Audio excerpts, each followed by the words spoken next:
Lancée en 2012, la Zoé est la citadine 100% électrique de Renault. Au Mondial de Paris 2016, Renault l'a fait évoluer en doublant presque la capacité de ses batteries qui sont passées de 22 à 41 kWh, annonçant en même temps un doublement de l'autonomie avec 300 km réels selon le constructeur. La Zoé ainsi modifiée s'appelle sobrement Zoé Gamme 2017, mais elle est reconnaissable au badge ZE40 apposé sur la malle arrière. On retrouve par ailleurs les 3 niveaux de finition déjà présents sur la première Zoé, à savoir Life, Zen et Intense, plus un niveau appelé Edition 1, disponible uniquement au lancement.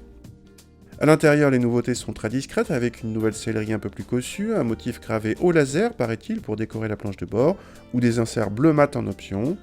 L'écran central recèle également quelques nouvelles fonctions de localisation de bornes de recharge, par exemple.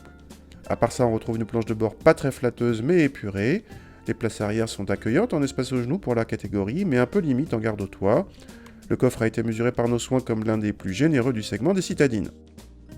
Renault n'a pas modifié sa Zoé sur le plan dynamique, même moteur électrique et même performance, on accélère fort depuis l'arrêt et à petite vitesse, mais passé 100 km/h, les relances deviennent timides, la vitesse maximale est d'ailleurs toujours de 135 km/h.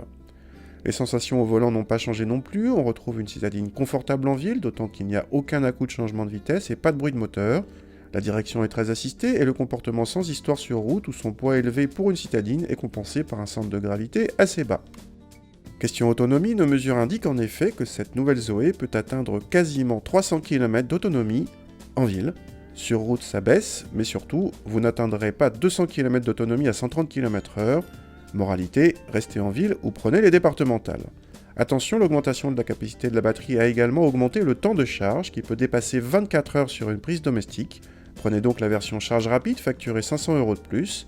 Signalons pour finir que la Zoé donne droit à un bonus de 6 000 € à déduire du tarif, mais que la batterie est toujours en location.